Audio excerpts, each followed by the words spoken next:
All right, so we're walking not too long ago, a few weeks ago now, and we're having this great conversation, and somehow it switched to, not that this wasn't great, it switched to really just working and fulfillment and purpose in your job, right? Yeah. And then we got on this crazy topic of the value of a job. Do you remember this conversation? I do a little bit, yeah. It was just like we were trying to figure out, where do you, where do you derive your value from? Is it from a paycheck? Is it from freedom? Well, it's really, I think, I remember it more about the fellowship that you're going through. Yeah. And that's what we were talking about. And you had a conversation with one of the people that is in that group with you about doing something. I don't remember exactly what it was, but I remember you talking about how even though you're not getting paid, you're actually paying to be a part of this fellowship. It's been super fulfilling for you. That was really what I remember. Yeah. And I was going to add to that some, and, where there's just certain things that you do that maybe you're having to pay to be a part of it, or like you're C12 just for me. Yeah. Or you're just giving of your time, right? Like time is valuable as any other asset that we have. And you may not see immediate rewards there, but it can you walk away after spending an hour or 2 hours in those settings and you just feel super refreshed and full. Yes. And then there's other things that you invest that same time and you just what did I just do? You're completely drained. What's weird is sometimes you go on vacation and you have this amazing time. You're spending whatever with your family, your spouse, your friends, and you come back and you're just worn out. And what did you do? Nothing. Right. You just hung out at the beach or wherever you were, and you're you get back and you get no sympathy for anybody because you're I feel like I need a vacation from my vacation. And everybody gets all upset because you're you were just wherever, and you're and now you're tired. Right. And then on the flip side, I had the opportunity to go into Mexico in January on a missions trip, and I came back and we ran from 6 a.m. to midnight, 1 a.m, serving and doing all these things. And it was just a chore. And I remember coming back and I was just filled, let's go. And I didn't need a vacation from the vacation. I was ready to go take over the world because I just poured myself into so many other people and it felt wonderful. And yet then those times on those vacations on the flip side, you just lay there and do nothing. And you come home and you're I'm exhausted. Yeah. Why is that? I wonder if some of it's just finding your sweet spot, your personality type and who you are, just how God wired you, right? You and I are kind of similar. We're very motivated action. We like doing, even on vacation, we're always let's go run, or let's go, do something. But even on the vacations, when we're doing something, we go to Disney World or wherever it's an active camping trip, outdoorsy. I come back and I'm more tired, and yet I can go serving on a missions trip and it's the same, actually probably more work, but I'll come back more energized. What mentally happens? You ever have a Saturday, with little kids, not that they're little, we have kids and you're just running. And you have that one Saturday, we're what are we doing today? Nothing. Yeah. And then you're just hanging out. It's rainy or whatever. And you're doing that and you're just exhausted the whole day. Why? I think there again, it's the same thing I was saying. It's that the way that we've been wired, we're wired to work. That is how God made us. It is scriptural, biblical, we've got to be serving. And whether that's through our vocation, our job that we're currently in, or in another capacity. And when we do that and we're living that way, I think that's what gives us that fulfillment. So let's dive into that. Let's talk about the value of a job. Yeah. And we've got some interesting statistics. And we first looked at, when we started researching this topic, it was really fun because we started diving into who are the highest paid people out there, and it was super easy to stumble upon athletes. Sure. And in the last several years, you've got some very, very highly paid athletes out there. Let's see, the 10 highest paid athletes in the last year were, let's see. Yeah, I thought some of them were pretty fascinating. Very fascinating. You didn't realize oh, dang, that guy worked a pretty good deal there. Conor McGregor, 180 million. I think I saw his name once in the headlines the last year or That's so. what pay-per-view can do, That's I guess. crazy. Messi, 130 million. Ronaldo, 120 million. Dak Prescott, 107. What? I think a lot of that was because he got that upfront money. yeah. Now he makes like minimum, and minimum wage. And this was as of 21. Yeah. LeBron James at 96 million. Neymar, 95. A lot of soccer players or football players. Yeah. Federer, 90 million. Lewis Hamilton at 82 million. Tom Brady was in there at $76 million. Crazy amount of money, wealth going to these athletes. Then you have musicians, entertainers. Yep. Who's number one? Who do you think? Well, I can cheat, but Yeah. I would have definitely not said Taylor Swift, but It's Taylor it's Swift. Taylor. Well, And she's getting ready to hit it even bigger this year. she made a lot of money, not necessarily for Kanye West was on here, but he sold some stuff. A lot of the people in the entertainment his business was endorsements, or they sold sold song rights. Yeah. Yeah. And that's what you're seeing, where you're seeing these huge, paydays for some of these artists. And it's just because they're selling Which the is kind of rights. funny. Like, their most valuable asset to their career, at least as far as that goes, they're selling their whole catalog of music. Which is crazy. Yeah. Like Red Hot Chili Peppers last year, they made it in the top 6, 145 million. They just sold all their rights. It's crazy. Let's see who else is in here. Paul Simon, 260 million for his rights to his music. That's insane. Jay-Z, $470 million. But he's got his hand in like every business. And It Bruce feels like. Springsteen, he was actually the number one last year, 590 million. Jeez. So crazy numbers. Then you've got actors. We won't get into all the details, but making tons of films and a lot of money. And, I can't help but beg to ask this question, like, how fulfilled are some of these people? Sure. And I don't know the answer. I don't know any of them personally or anything like that, but I don't know. I don't get the sense that people in Hollywood or people on the big screen or athletes or whatever that are just got it all together. They seem, when they're in front of a camera or doing what they're paid well to do. Yeah. But then you hear more often than not that there's drama in their life and they can't stay married, or they have kids with multiple people, and they're just not necessarily living a happy life unless the camera's on and they're like, oh, I'm happy, my life is perfect. And then the camera's off and you're like, it's falling apart. Yeah. Why? I mean, you see some of that with Brady, like retiring and then coming back. Like, I think he needed football. Like, he didn't know how to survive without it. I mean, he'd been, his entire life, and he's 45.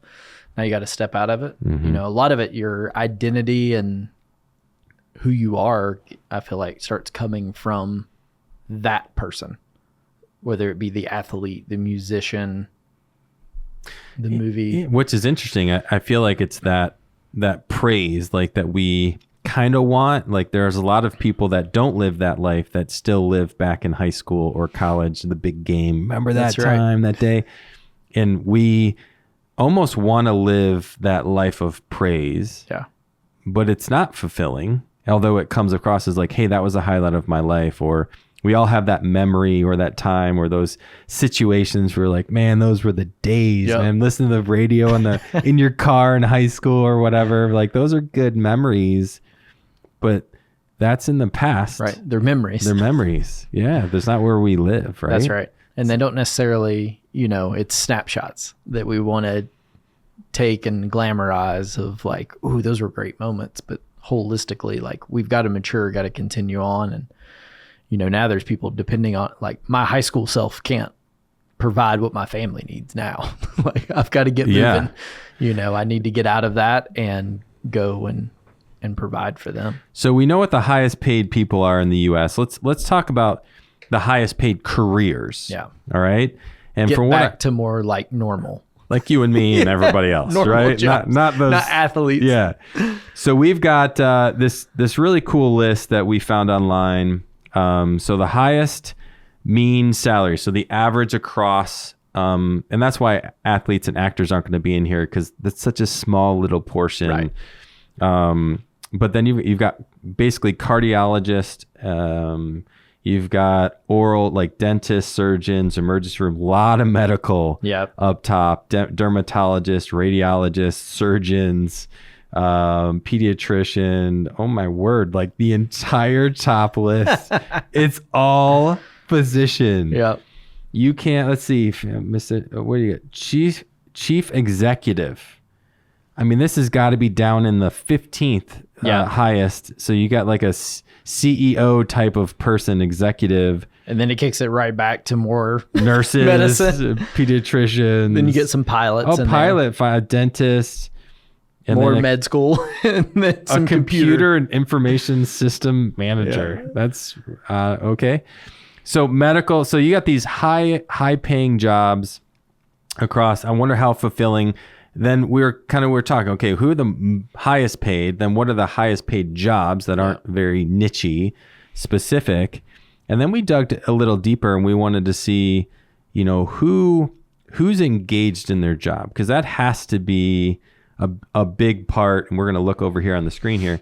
This has to be a big part of how we find, if we can find fulfillment in our job, right? Right. So this is broken down by region, which is very interesting. And when we're down here on the bottom, North America, Australia, and New Zealand.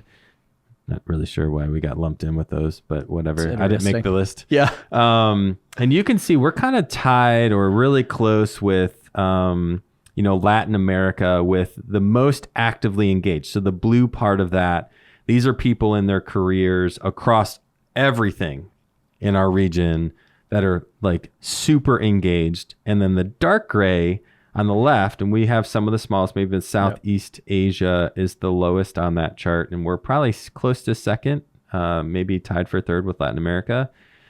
And we've got about 17% are just super actively disengaged. Like they don't even want to be there. Right. And then you have in every single region, this not engaged. Which means they're just sitting there buying time. It's like 60%. Yeah. Of this. It's insane. I mean, some of them like East Asia. Yeah. Oh my word. That's like almost 70, 80% of their entire workforce is just like, just give me a paycheck. Don't even want to be here. I'm out. I'm not going to give any value to what I mean, we're talking jobs that make the economy go. This is probably in sectors of the industry that we're just like, we need, whether it could be doctors, right? It could be, a huge amount of things. And even these super highly paid people, which is interesting to me about that is we see, we'll see a role that they acted in a movie and we're like, they didn't do their best. We'll see an athlete on the field or a court and we're like, wasn't their best game. Sure. They were actively disengaged or engaged. Or just not engaged at all. Like, so we all go through that. Even talk about it now, like sports, we're right in the middle of playoffs for basketball. And these guys are like, load man. This is why I took it easy during the season, was so I could perform well. And then they did during the playoffs. And then some didn't and some are. Like, there's a big controversy around the Lakers right now about how they've been load managing all season, and the teams are like, whoa, this is totally different than who you guys were during the season. I think there's more factors into that. Yeah. I don't want to get into sports, but I think there's a little bit of play with the overall NBA and who's winning these games. But at the end of the day, what's interesting is we all have some kind of career. We all have good days, bad days. We're all engaged and disengaged. But when it comes to the overall like health of somebody's mental state or whether they really truly love their job, because there are people on that list, and we're all included, where we have to like drag ourselves out of bed to get into the office or whatever. And then there's a couple of us that are just like, I love my job. I can't wait to meet with people. I can't wait to do what I get to do on a day-to-day basis. And that's ultimately where we all want to be, right? Yeah. We want to be super engaged, loving our job and living the most fulfilled life we possibly can. So then we tried to figure out what are the most fulfilling jobs. This was interesting. Yeah. And especially when we look at what what people are saying makes them feel fulfilled, right? Yep. Like those characteristics. So the most fulfilled job, as put together by a list, we found an article. Actually, found lots of them. The one I liked the most was it was called Mint Life, and the number one most fulfilling job in America has a median salary of $62,000 with a minimum requirement of a high school diploma. Jeez. So you just have to graduate high school. No college. And you're going to make about $62,000 a year, and it's a firefighter, which is just crazy to me. Wow. These are people that risk their life. They will hang out in a building for hours on end, seemingly doing nothing until they get that call, that bell, right? Yep. And they all want to slide down that pole, which doesn't exist anymore. And yet that's number one, which is crazy. These are people that are just serving, right? You know, with their whole being, risking their lives to go save things. Number two was super shocking, almost double or nearly double of the first at $123,000 median income. Education requirements here, bachelor's degree. They have to pass the board, and I'm going to give it away here, for a dental exam. Yep. And they have to go to a dental school for 4 years on top of the 4-year bachelor's degree. A dentist. Number two. That was the number two? Dentist. Wow. Like putting my hands in somebody else's mouth, it's just never gonna rank. Like in any situation for me. This is ever. Super fulfilling. I pulled a tooth. Maybe that's what it is. Let me like put some tools in your mouth right now. Yeah. This is so. I like inflicting pain on you. Everybody's just squirming in their seats. This is such a good day. Yeah. Or maybe it's that act. They get to bang around in your mouth, and there's the drills and stuff. Oh, I hate the dentist. And which is so funny, because I'd say if you ask, you polled America, what's the most hated, not least, but the most hated, or the place you feel the most uncomfortable? Yeah. Dentist has to rank on that list. There. Yeah. Oh, yeah. Yeah. Number three, even more money here, $152,000. You got to have a 4-year degree for this one. You have to intern at a place with this one, and you have to do residence. I'm going to give this one away. You have to have a residence of at least 3 to 8 years plus 4 more years of medical school after you get your degree. So this is a physician. This was the top 20 or 15 highest paid jobs in the U.S. was a physician. Well, I could get if you spend all that time, you're fulfilled by it. Yeah. Well, there's a lot. I mean, they're giving up 15 years of their life in schooling to do this, right? Well, what's cool about this is the first job. I mean, a firefighter, I can see in that moment where you're pulling a child or doing something crazy, saving somebody's life. I get that. But that's probably hopefully 10% of their job. Right. But yet it's number one fulfilled. Yeah. This one, it's like a day-to-day basis. Somebody comes in, they're sick, you get them, you prescribe, and it is a practice. We forget that sometimes. These people are practicing medicine. They're not, we hope they're experts and they know everything, but at the end of the day, they're trying to figure it out like you and I. They just see it every day, all day. But this one I get, because this is life-changing on a moment-to-moment basis, right? Number 4 on this list is pretty much the same thing. It's a surgeon, so we're going to skip over that one. Yep.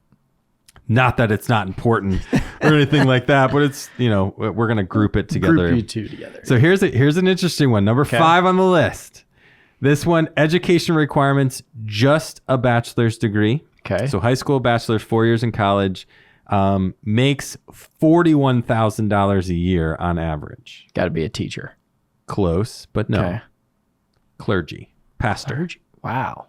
So number 5 on this list. It's got to be an old article. No, I personally would have said this would have been number 1, because I feel like a clergy, these are people who from a very young age, I feel like, or a traumatic experience in life has changed them. God's grabbed their heart and they just give their entire life. And not that it's without persecution or without a bad day, but I feel like pastors, missionaries, these people are just living their life purposely driven. Yeah. I'm shocked this is number 5.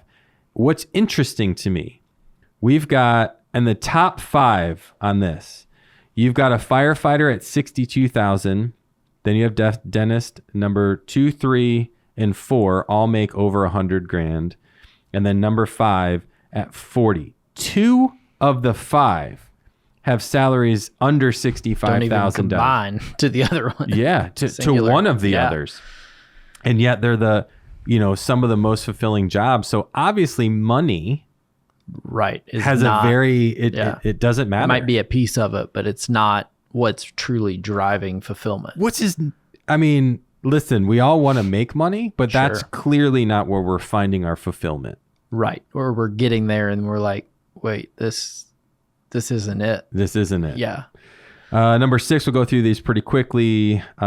Physical therapist at $71,000 a year. Number 7, this one is shocking to me, especially when you read the news today. Median salary is $47,000. You have to have 4 years of a college degree and obtain, going to give it away, your teaching license. Oh, okay. Yeah. So this is the teacher, number 7. This was probably, if we look back and we did research decade over decade, one of the most fulfilling jobs. I bet you teacher was probably in the top 3, then went to top 5. Now it's top 7. And it's not because the role isn't fulfilling. It's probably because the culture and the kids have just gotten so out of hand. Yeah. Like there's an endemic, I feel like, we're in the school system where kids just don't even want to go to school anymore. They're not engaged. We have so many teacher clients, and they're either fearing for their safety, or they're just like these. You can't even get these kids. You're not allowed to do a whole lot of teaching. You can't engage. You're not in certain ones. You can't give homework. You can't even flunk a kid depending on the area that they're at. Yeah. I mean, they're robbing these teachers of being able to pour their life into these people, where the other ones, there's that rule and government oversight of what you can do and pouring yourself in isn't there. But teachers, they're super restricted. Yeah, I mean, that one hits just because of my wife's in education. Yeah. Both of my parents were in education. My sister was before she moved out into the middle of nowhere, and now she's homeschooling. But still a teacher. And seeing how education has changed, and the people who are in it still, the men and women that are still willing to go into that vocation and teach. I mean, they're only doing it because it's missional for them, right? Yeah. Like they feel called to do it. And it's the, if not me, then who mentality. And they truly do love the kids. And I think despite all of the negative that's around it, they leave home knowing that they're helping make a difference, which is that fulfillment side. It outweighs any of the other, because Lord knows we are not paying teachers what they should be making. And what you just said hit home with me, because I feel like every job that we've seen on this list is that. Yeah. If not me, who? Yep. And being able to give of yourself and pour into somebody else. Like number 8 on this list is a mechanical engineer, $77,000. Number 9, veterinarian, $90,000 a year. Number 10, police officer. Yeah. Like police are getting, if you do anything good right now in America, I feel like you're getting persecuted. Yeah. Like if you're going to stop somebody from killing somebody else, you're going to go to jail for hurting him. If you're a police officer and you try to do your job, the odds are you're going to get charges filed against you. Yeah. There are a lot of bad things happening. Sure. But there are way more really good things happening. And the good things I feel like are outweighing the bad are outweighing the good. That's where I wish the narrative on television around news, instead of it being negative, shock and awe of negative, like let's celebrate, because there are some great things that are happening out there. And it feels like that just gets buried. Yeah. All right, so let's turn the corner. So what's been interesting, we've seen so far all these amazingly high-paid people, actors, actresses, athletes, what have you. Then we looked at, different statistics in the career field. What we just looked at, very, very fulfilling jobs, and the criteria of how they put that together was vastly different. We just picked on this one article, which we really like. But in our discussion, when we were taking our walk, we're like, what's the Bible have to say specifically about jobs and where you find your fulfillment? We had a couple things that were interesting that we wanted to kind of look at. And the first one was right in Genesis, right in the very beginning of the Bible, right? 2 chapters in, verse 15. So we're real early, right?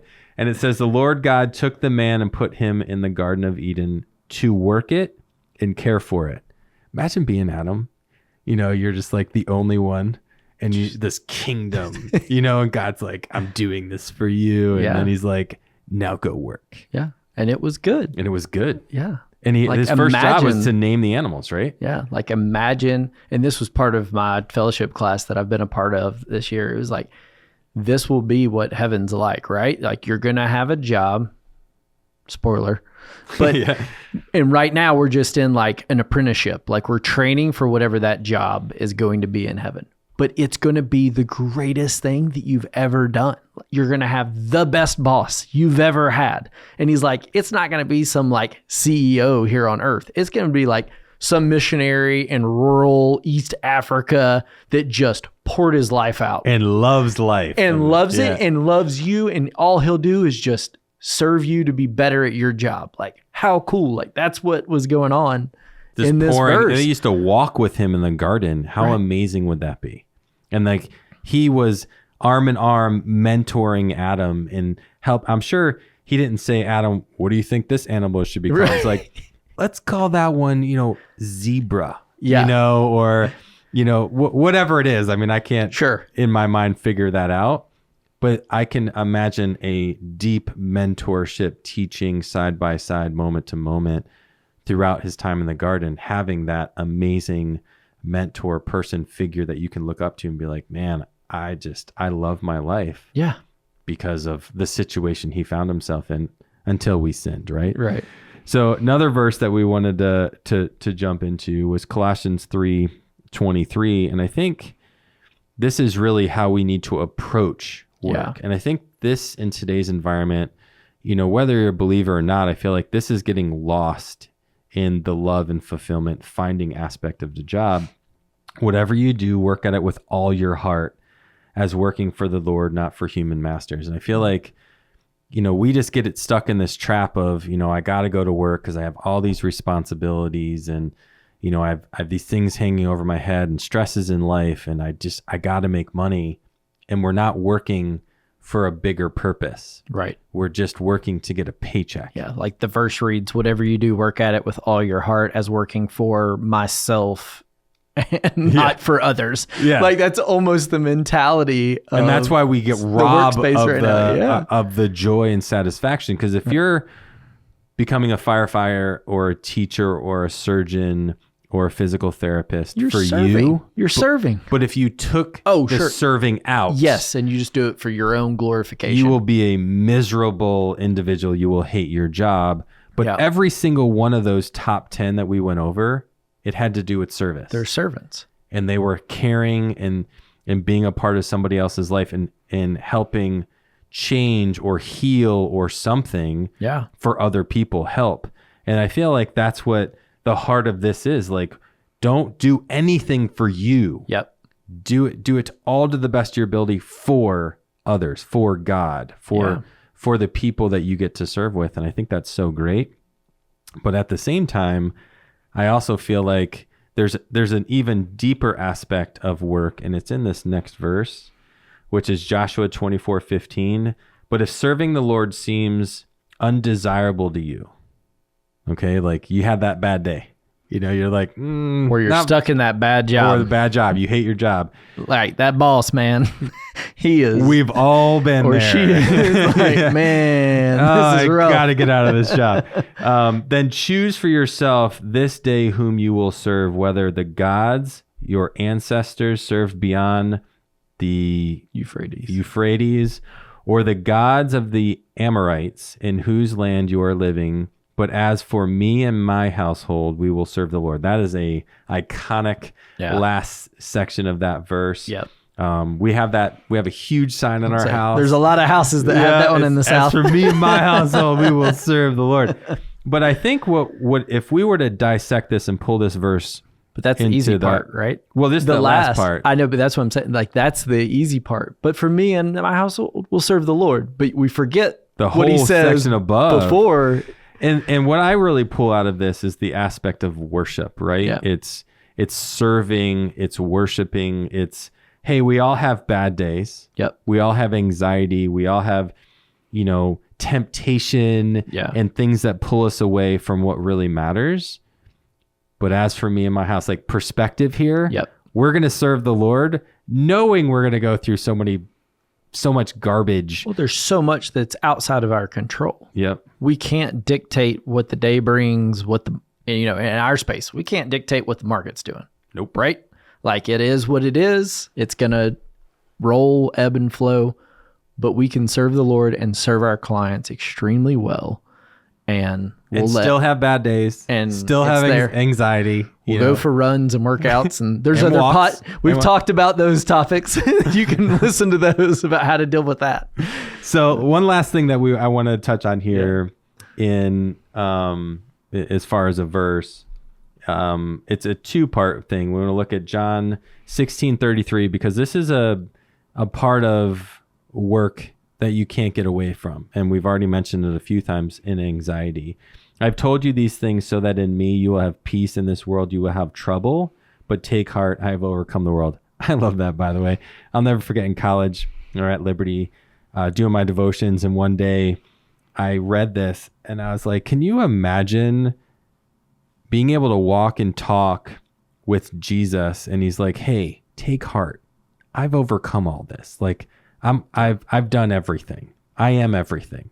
And to be able to know and serve and worship a God that can change everything at a moment's notice that's where I can find a lot of my own peace in knowing what I do day in and day out. Like God's got it all under control. Right. I don't have to do anything, but I have troubles. I have peace.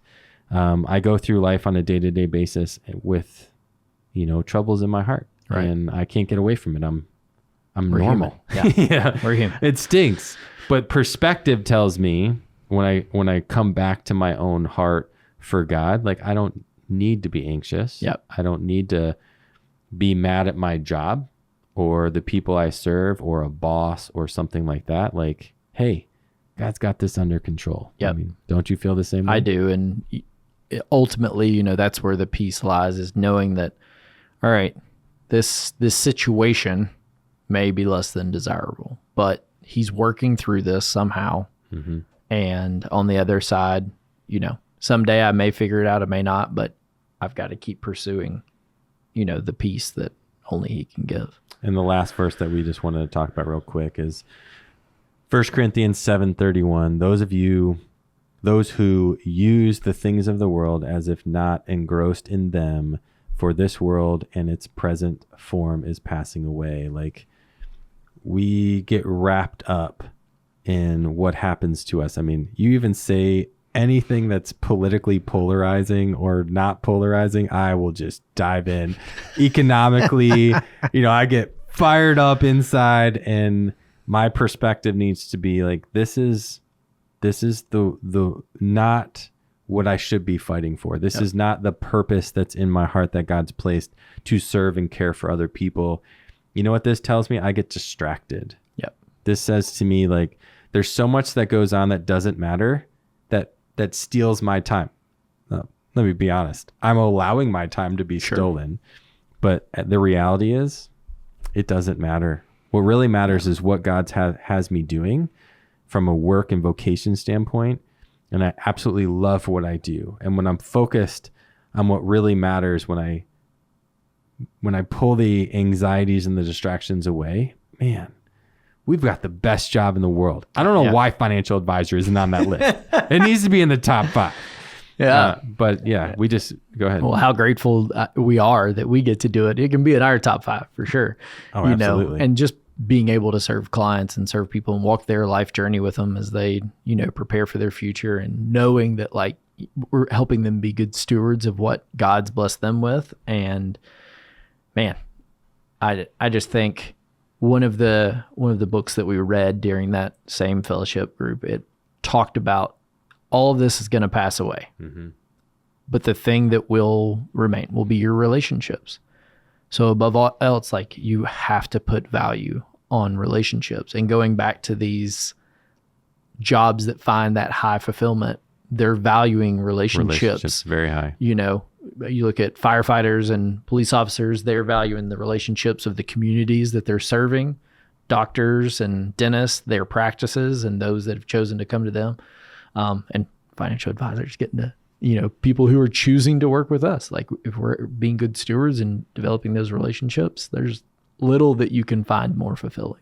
One thing I love about what you said, and it hit me, I don't know, maybe 10 years ago, 15 years ago. And I said, Dad, I asked my dad, I said, Dad, what's one thing you can take to heaven? And he really thought about it, and he couldn't come up with an answer. And I said, Dad, I know something we all can take to heaven. And he's like, what? And my dad's he's a biblical scholar. Yeah. Like, you don't challenge him on biblical. So then there ain't no hearses going to heaven. Yeah. And I was like, you can or take U-Hauls. You can take relationships. Yeah. The people that have chosen to serve God, not through you, but through God. Sure. And if I'm a believer, my wife's a believer, you're a believer, we're going to be friends in heaven. Yeah. And that's something I get to take with me is all I don't know how it's going to work and what memories you remember and all of that, but I do know we'll be friends for eternity, and whether I'm married to my wife or not, I'm not going to get into that discussion, but I'll know her. Yeah. And I'll be able to spend eternity with her, with God. And knowing from a perspective of what we get to do from a job standpoint, a career, we get to build relationships. And, we all get to make our decision of our faith and whether or not we want to put our faith in God or put our faith in something else. But those of you who are like-minded or like us, we get to be friends for eternity. Right. And we get to share here and do what we love to do. And, and God's going to do the rest. And for me, that's a huge fulfilling aspect of my job. Not that it's religious. I went to school to become a pastor, that. Yeah. And God's like, I want you to be a financial advisor. And I was like, what? And just needed you to serve in a different sector. My pulpit is, is talking finance, which is the number one topic in the Bible. And my heart for ministry, my heart for God is very strong. But at the end of the day, I'm here to serve people in their finances and helping them make smart financial decisions. And that's not easy because there's anxiety, there's distraction, there's troubles, there's all kinds of stuff that happen on a day-to-day basis that we get to help navigate. And that's super fulfilling. I love what we do. Yeah. And, if I were to say one last thing to anybody that's listening, if you're in a job that isn't fulfilling, what sets your heart on fire? Like what makes you excited? I got dragged into this business. I did not want to be a financial advisor, and God's like, this is what I want you to do. And we argued, and he didn't argue. Yeah. But I resented and I hated at times what I was doing. And God changed my heart because I allowed him. And man, I love what I do now. Yeah. And sometimes God wants to pull you in a different direction and you fight, but don't give up that fight. Yeah. I've went through a lot of garbage and I've had very bad bosses and bad situations, and God made it right. And there's nothing I could say to help somebody truly understand what's in my heart and how much I just love what I do. And you feel the same way. I know that you've been all over. Yeah. I've had very different jobs prior to being an advisor and really took it slow, trying to figure it out. And I had to have several people speak into my life and say, no, this is what you need to do. You're a people person, buddy. and you start hearing that enough from other folks and you really start praying about it. And now being on the other side of it, and I can't imagine being in any other job. Mm-hmm. It's the greatest thing. And that is my heart. I hope that everyone can find that, the excitement of coming to work or getting to spend your time. I mean, we may have spoken about this just a little bit earlier, but you're investing or giving up so much of your time while being at work, and you're away from your family and friends and all this stuff. You owe it to yourself and to your family to find fulfillment in that time so that you can, whenever you're back with them, you just, the excitement and joy's there, and you're not like, I hate what I do. Yeah. You know, like Even if your career is not on the top 10 list, your career where you are right now can make the number one spot for you. For you. That's all it needs to be. That's right. Yeah. Like my wife being in education, she loves it. She finds fulfillment. I would probably be arrested by now if I was in that. I wouldn't last 2 hours. So, but I'm grateful that she finds fulfillment in it, because our kids collectively, our kids, our young people, they need that. They need someone pouring into them who really, truly finds value in that. Well, great discussion today, Kyle. Yeah. I had a blast talking about this, and hopefully there's a bunch of people out there can find some value in what we said today. Thanks, buddy. Enjoyed it.